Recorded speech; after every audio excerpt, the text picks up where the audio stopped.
Hello everyone. मैं हूँ प्रिया और आज का हमारा टॉपिक है इंट्रोडक्शन ऑफ आरडीडी।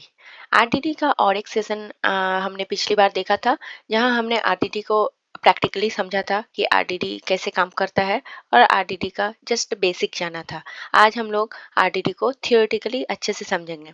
अगर आपको पिछला वीडियो देखना है तो आप डिस्क्रिप्शन में देख सकते हो, लिंक आपको मिल जाएगा, या फिर आप ऊपर कार्ड में भी लिंक देख सकते हो। चलिए स्टार्ट करते हैं। तो आरडीडी क्या है? आरडीडी स्पार्क का बेसिक डेटा स्ट्रक्चर है और जो कि डिस्ट्रीब्यूटेड लिस्ट है और इसे मल्टीपल कंप्यूटर में पैरेलली प्रोसेस किया जाता है। आरडीडी रॉ फॉर्मेट में डेटा को स्टोर करता है, इसीलिए डेटा पर ज़्यादा कंट्रोल प्रोवाइड करता है। यूज़र इसे अपने तरीके से यूज़ कर पाते हैं।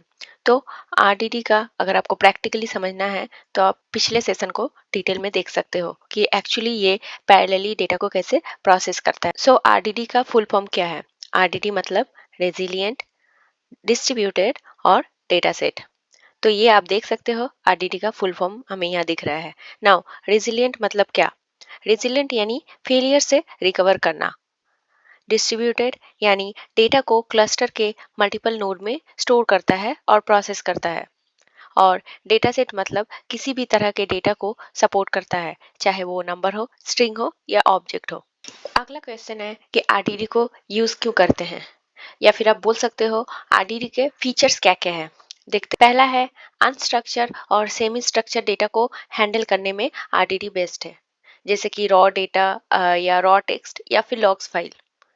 दूसरा है RDD in memory operation perform करता है, जिससे प्रोसेसिंग स्पीड काफ़ी ज़्यादा बढ़ जाता है। तीसरा है यूज़र को ज़्यादा कंट्रोल मिलता है, क्योंकि डेटा रॉ फॉर्मेट में स्टोर होता है। नेक्स्ट है टाइप सेफ्टी, यानी कि कंपाइल टाइम में आपको सिंटैक्स एरर दिख जाएंगे। ये फीचर सिर्फ जावा और स्केला में एप्लीकेबल है, यानी पाइथन लैंग्वेज में ये फीचर एप्लीकेबल नहीं है। नेक्स्ट है पैरेलल प्रोसेसिंग, यानी डिस्ट्रीब्यूटेड मशीन्स में डेटा एक साथ पैरेलली प्रोसेस होंगे।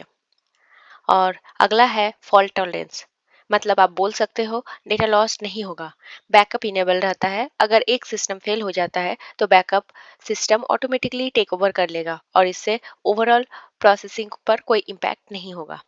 अब जानेंगे कि आरडीडी क्रिएट करने के ऑप्शंस क्या क्या है। सो हम लोग पाइथन लैंग्वेज में सूडो कोड भी देखेंगे। तो पहला है एक लिस्ट की मदद से। ये सूडो कोड में आपको दिख रहा है कि लिस्ट को एज ए आर्गुमेंट भेजा जा रहा है और हमारा आरडीडी बनकर रेडी हो जाता है। तो अगर आपको कोड समझ में नहीं आ रहा है तो कोई बात नहीं, हम लोग कोड के लिए एक अलग सेशन बनाएंगे, जहाँ हम लोग डिटेल में समझेंगे कि एक्चुअली ये कोड कैसे काम करता है, यानी कि ये जो आप स्पार्क कॉन्टेक्स्ट डॉट पैरेललाइज ये सब चीज़ें क्या है और कैसे काम करती है, ये सब हम लोग एक अलग सेशन में देखेंगे। अभी के लिए आप बस इतना जानकर रखो कि ये सिंटैक्स है जिससे आरडीडी क्रिएट करने का एक ऑप्शन है, और ये जो पैरामीटर आपको दिख रहा है आर्गुमेंट में हम लोग एक लिस्ट प्रोवाइड कर रहे हैं, तो ये पाइथन का लिस्ट है। और दूसरा ऑप्शन है कि एक फाइल से, यानी जब आप इस पैरामीटर में लिस्ट की जगह पर फाइल का एब्सोल्यूट पाथ डालते हो, absolute path in the sense कि फाइल के पाथ के साथ आप फाइल का नाम भी डालते हो, तो ये एक एब्सोल्यूट पाथ हो गया। तो पैरामीटर में एब्सोल्यूट पाथ डालने पर आपको आरडीडी बनकर रेडी हो जाता है। यहाँ पर आप बस एक डिफरेंस देखोगे कि अगर लिस्ट आप आर्गुमेंट पास कर रहे हो तो आपको पैरेललाइज फंक्शन यूज करना होगा, और अगर आप फाइल से आरडीडी बनाना चाहते हो तो यहाँ पे टेक्स्ट फाइल नाम का फंक्शन आपको यूज करना होगा।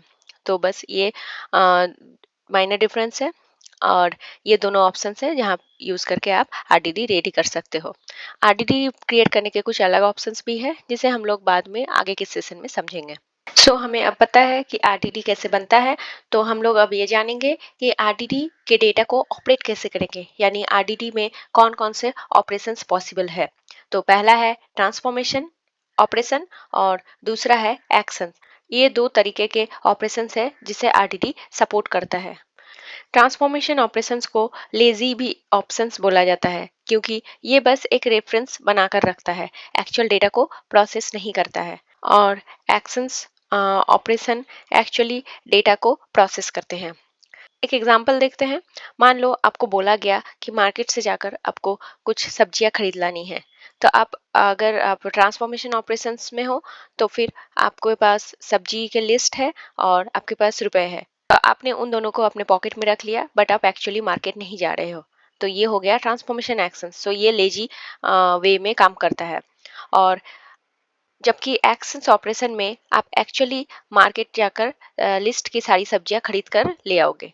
यानी एक्शन ऑपरेशंस में आप एक्चुअली काम को कंप्लीट करते हो। सो ट्रांसफॉर्मेशन ऑपरेशंस को अगर परफॉर्म करना है तो इसके कुछ फंक्शन सपोर्टेड है, जैसे कि map, filter, flat map, group by की, रिड्यूस बाय की। ये सब कुछ ऑप्शंस है जो ट्रांसफॉर्मेशन ऑपरेशंस को परफॉर्म करते हैं। और एक्शन ऑपरेशंस के सपोर्टेड फंक्शन है, जैसे collect, count, take, save as text file. ये सारे चीज एक्चुअली डेटा को प्रोसेस करके हमें रिजल्ट प्रोवाइड करते हैं। बट ये सारे फंक्शंस हमें इमीडिएट रिजल्ट नहीं प्रोवाइड करते हैं जब तक कि हम लोग एक्शंस को कॉल नहीं करते हैं।